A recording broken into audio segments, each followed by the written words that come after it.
morning, good evening, good afternoon, ladies and gentlemen, citizens of YouTube. This is Pastor Dowell. I had to deal with some foolishness yesterday from some hypocrites, which is just utterly remarkable and amazing me. Why do people have to lie? Why do they have to falsify information and misrepresent truth? I don't care if it's social, political, economic perspective, the religious point of view. I just don't understand why. But anyway, nevertheless, this video is not about that. This video is about investing. I've got quite a few brand new subscribers that's come in, and a couple of them have asked me about investment and investment strategies. First of all, number one, I am not what you call an expert when it comes to investing. However, every single thing that you do in life, and I'm going to give you my personal experience, my opinion, okay, what I would do. Everything in life, especially concerning investing, there's always a risk. There's always a risk. And the old adage is, do not invest more than you're willing to lose.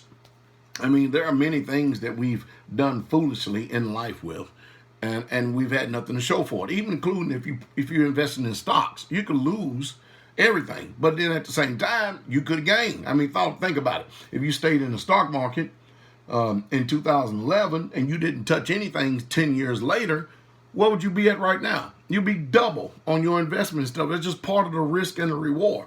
So the same thing. Yeah, right now, I'm going to tell you right now that there's something fishy going on in just about everything. But I can tell you that over this holiday season, that people have been flooding into Litecoin, and they're still buying parts of Bitcoin. I've bought some myself. I've got a few phone calls I got to return with some people. But again, like I said, you've got to have the stomach and the heart in order to invest. You've got to be willing. I mean, there's a lot of things that you have made foolish decisions on in life. But, you know, when you think about it, for instance, all the silver that I've collected and I still am collecting and stuff, I have not moved from my position in silver, and they're not going to shake me out of my position in silver. I'm still going to continue to keep stacking. I'm still going to continue to keep stacking tangible assets. At the same time, why miss out on this? Now, is the market down right now in Bitcoin? And of course, watch these pundits out there. Every single time you turn around, as soon as it starts falling drastically, it's in the bubbles pop, bubbles pop, bubbles pop. I mean, it's just do not get caught up on the emotional roller coaster that these people want you to be on. Here in the government in America, they want you to continue to keep trusting in the dollar. And they got all these people on there to deceive you to continue to keep trusting in the dollar. And the dollar is fiat. It's phony. It's false. You follow me? Now, don't get me wrong. You know, same thing with Bitcoin and Litecoin. It's cryptocurrency. But guess what? It's working right now. You're getting more returns on your investment with that.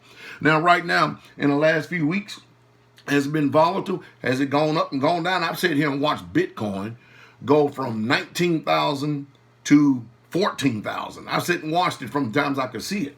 And what you do is you buy the coins, and then I didn't realize there was 700 something plus cryptocurrencies out there. It looks like businesses are getting into it. A bunch of people are getting into it. But invest, leave it alone. Come back in a few months and then see where you're at. But myself personally, I would continue to keep, you know, for instance, what people who inform people do is they take a little bit of money that they get in, and rather than putting it in a sock or burying it in the ground in a mason jar, they'll take it and put it either in cryptocurrencies, or they'll buy silver, or they'll play the stock market or something like that. Whatever. Either way it goes, better than putting it in that jar, because as long as you store dollars in that jar, go back 10 years from now, you have lost purchasing power. You have lost value in that so-called Federal Reserve note. You cannot purchase the same goods and services today with the same amount of money as you had back then. I mean, and even the supermarkets and everybody out here, have y'all realized that in order to try to deceive the public, rather than adjusting the prices the way that they should be based on the amount of quantity that they're giving us, everything is shrinking, but the price is staying the same. That's just another way to play with your mind and your conscience, to make you think, especially those who don't pay attention to products when they buy them. That's just another way to play with your mind so that you don't think you're deceived. But then when you get up at the checkout and you only got like 15, 16 items in there and they holler $103, you say, what in the world? That's the world we live in. And of course, how do you quit that? Start learning how to can and grow your own food. So you can make choices and decisions in everything in life. You can. I'm investing in Litecoin and other coins once I can figure out what they're doing. I think it's a whole lot better investment. You'll get a greater return on your investment than you ever would with quantitative easing 1, 2, 3, 4, 5, 6, 7, 8, 9 until infinity with this inflated dollar. Remember, China, Russia, and Iran, they ain't playing this dollar stuff. They're sick and tired of funding the war machine. And so if ain't nobody funding the war machine, nobody's buying the treasuries in the United States of America, then guess what? Game over. Game over for the petrodollar. Get ready to speak Mandarin and get ready for the Chinese yuan become the world reserve currency. But do you think that the Federal Reserve is going to get into cryptocurrencies? I mean, after all, they're watching and they're trying to draw up regulation right now. But I tell you, would you invest in it if they did?